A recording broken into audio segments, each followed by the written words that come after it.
Siap. Beri salam.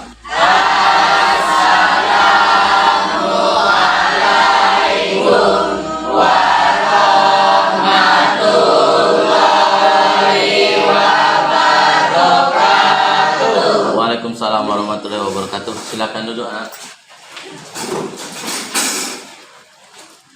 Untuk memulai proses belajar kita pada hari ini, sebaiknya kita berdoa. Berdoa itu dipimpin oleh Bunga. Silakan Bunga.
Alhamdulillah kita hari ini sudah berdoa, semoga nanti apa yang kita inginkan dan kita harapkan dalam proses belajar ini dapat bermakna dalam kehidupan sehari-hari, dan pada Tuhan Yang Maha Esa juga kita bisa bagaimana jalankan perintahnya dan sesuai dengan larangannya. Oke, hari ini siapa yang tidak hadir? Nihil ya? Nihil. Berarti dicatat di buku kemajuan kelas kita ini nih. Nah, jadi nanti pada proses kita nanti laporan kamu ke wali kelas dan laporan terhadap bapak kepala sekolah dapat dilihat siapa yang tidak hadir, siapa yang hadir, dan juga mata pelajaran mana yang masuk kan. Oke. Tadi sudah kita pembukaan kita lanjut dengan materi kemarin, itu kita membahas tentang hak asasi manusia. Nah, pada saat ini kita belajar untuk judul kita pada hari ini, perlindungan dan penegakan hukum di Indonesia.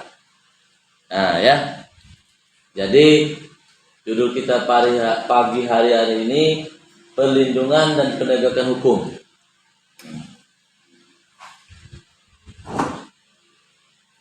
Oke, untuk itu kita mulai. Di sini ada tujuan kita. Kompetensi dasar dan tujuan adalah mengevaluasi praktek perlindungan dan penegakan hukum dalam masyarakat untuk menjamin keadilan dan kedamaian.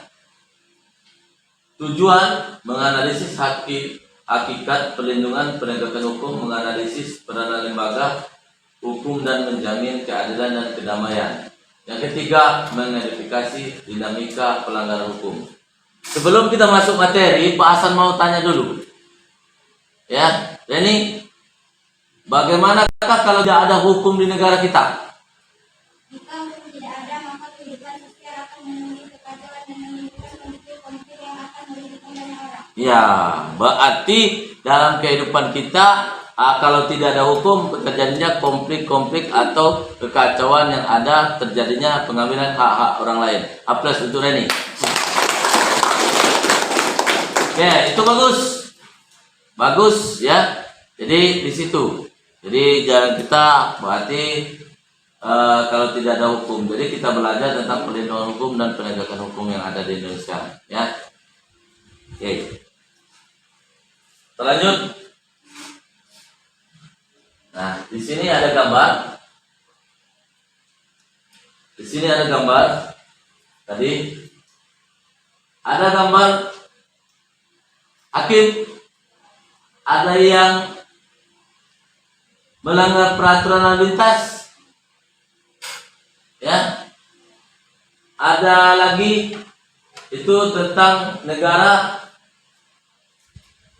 penerapan yang ada di Indonesia. hukum penerapan yang ada di Indonesia, Anda bayangkan. Tadi ada pertanyaan Pak Hasan tuh, bayangkan di dalam lalu lintas itu tidak ada hukum. Banyaknya kekacauan, lalu lintas amburadul, jadi banyak anak yang namanya kecelakaan di situ, kecelakaan ya. Nah, ada di situ. Ada pengambilan jalur yang tidak sesuai dengan yang kita harapkan di lalu lintas. Di tempat bis juga itu ada tempat lewat yang lain, jalur bis itu diambil, itu ya. Nah, ada contoh lagi yang bisa mencontohkan? Jadi, apa itu kalau pelanggaran hukum? Contoh pelanggaran hukum? Pembunuhan, kekerasan, mengedarkan obat terlarang, melakukan tindakan pidana seperti mencuri, merampok, dan menipu. Iya, bagus. Tepuk tangan sedikit. Berarti di situ di sudut lain kan kalian paham tentang penanganan yang namanya itu pelanggaran hukum. Tadi dicontohkan tadi kalau Pak Hasan, di sini saya lihatkan tentang peraturan lalu lintas. Tadi Sri juga saya tanya tentang apa? Pembunuhan, contoh kriminal, ya. Apalagi kekerasan, kekerasan misalnya dalam rumah tangga boleh, kekerasan dalam sekolah boleh. Yang ketika kemarin itu kita membuat tim itu tentang bullying dan perundungan. Nah, ya. Bullying tentang perundungan juga itu dimasukkan, ya. Itu salah satunya itu adalah suatu kita bahas di sekolah ini karena masih sekarang ini lagi viral yang namanya bullying dan perundungan. Berarti banyak-banyak yang di sekolah ini banyak-banyak istilahnya itu berhati-hati dalam berperilaku dan juga selalu mentaati peraturan dari sekolah.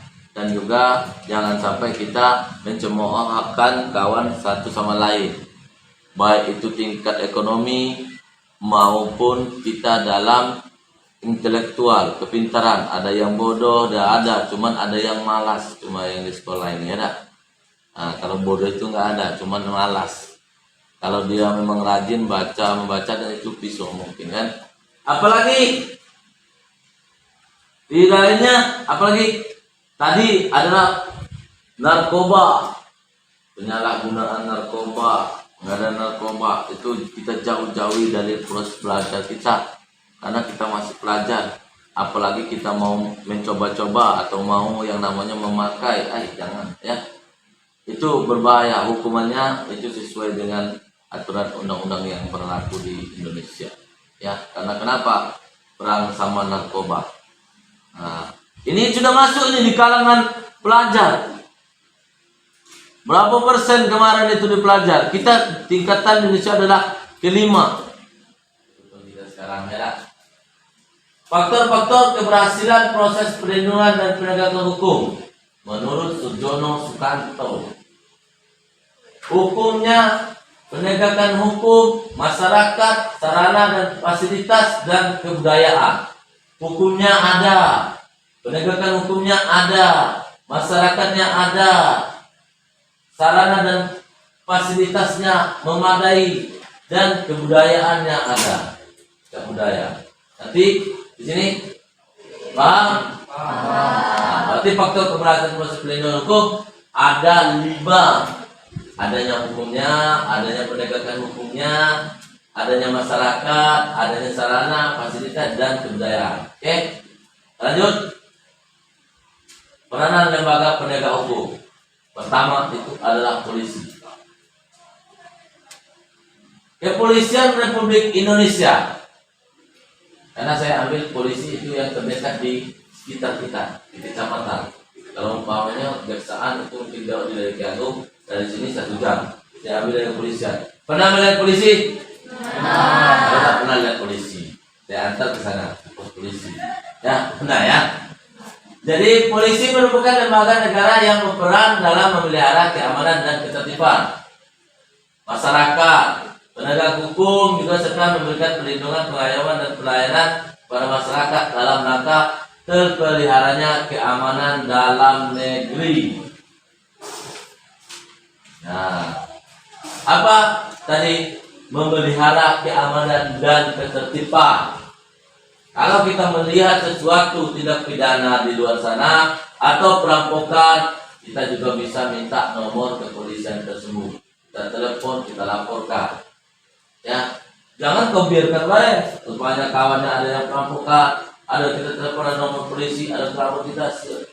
Lagi itu masih dengan bukan kriminal, silakan dilaporkan terhadap kepolisian kita. Untuknya apa? Memelihara keamanan dan ketertiban. Nah, itu ya, besi. Nah, ini salah satunya saya buat. Mungkin nanti kamu cari juga di internet. Kepolisian yang masa dahulu sampai sekarang. Lamun ya. Kalau bahasa Indonesia lamun. Dalam bahasa kita Indonesia banyak.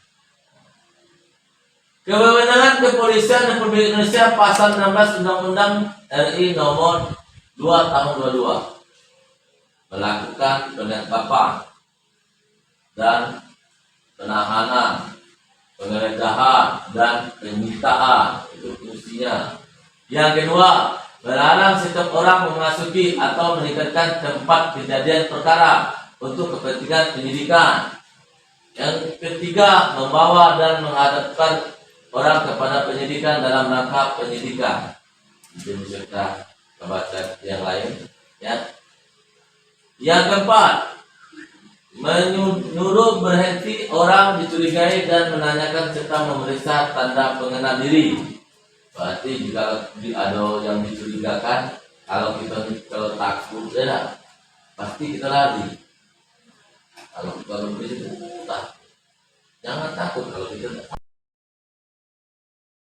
Itu biasanya ada hal-hal yang tidak diinginkan.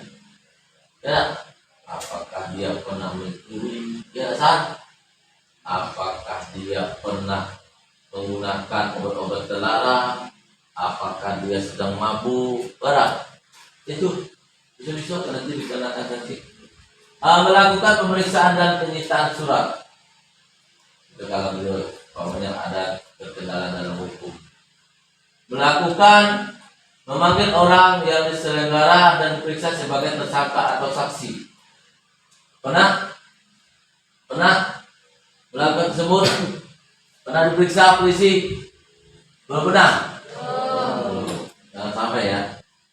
Karena sebabnya kalau kita umpamanya pembunuhan, kalau memang kita dijadikan saksi, memang kita perlu dipanggil oleh polisi atau dari pihaknya, katakan yang sebenarnya. Jujur itu indah. Kenapa saya bilang kalau kita memang ada kejadian itu kita lihat pada pembunuhan atau pencurian kita dijadikan saksi, silahkan kita datang, katakan dengan sejujurnya. Jangan direkayasa.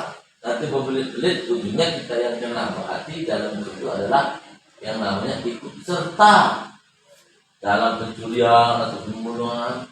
Kita apa yang kita lihat, silakan Anda bicarakan dengan polisian tersebut. Kalau kita memang perlu dalam kayak gitu ya, kita dipanggil atau bagaimana ya, dalam itu dipanggil misalnya ya perlu untuk kesaksian dalam pembunuhan atau kesaksian dalam pencurian, itu perlu, silakan. Penyerahan berkas perkara. Nah, untuk selanjutnya nanti kita sebutkan lagi.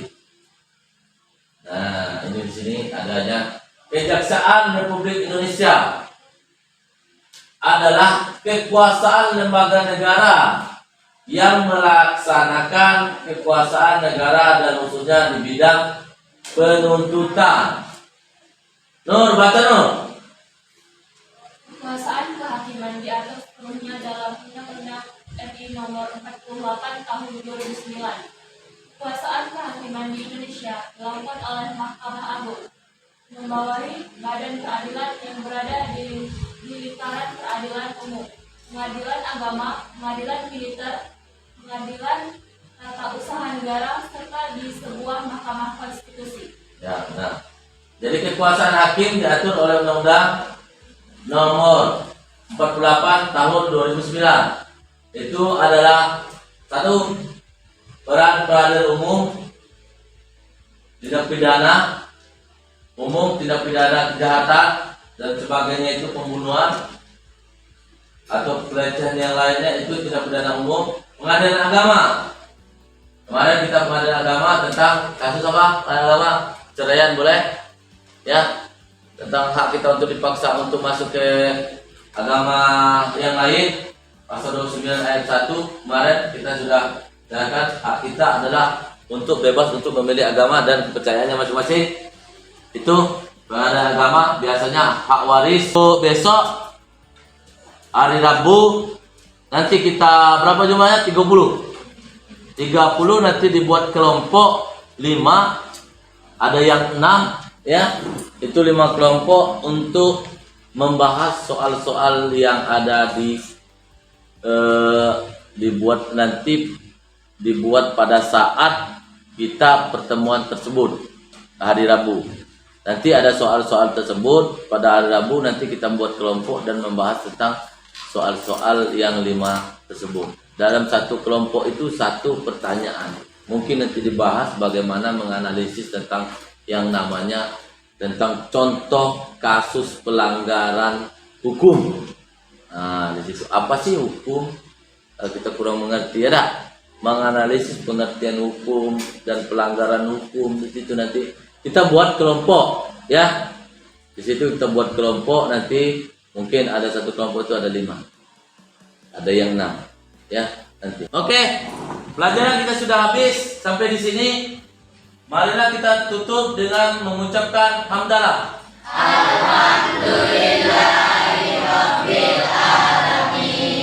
Alhamdulillah, pada saat ini kita sudah selesai mengerjakan materi-materi yang kita laksanakan dalam proses belajar ini. Saya juga, Pak Hasan sudah menyampaikan, seluruhnya ada yang bertanya juga. Untuk itu dari seluruh pelajaran yang kita bersangkutan, itu mungkin ada penyampaian yang kurang Pak Hasan sampaikan, ada kesalahan-kesalahan Pak Hasan mencontohkan. Jadi saya mohon maaf yang sebesar-besarnya, pada Allah saya mohon ampun. Untuk itu saya akhiri. Assalamualaikum warahmatullahi wabarakatuh. Waalaikumsalam warahmatullahi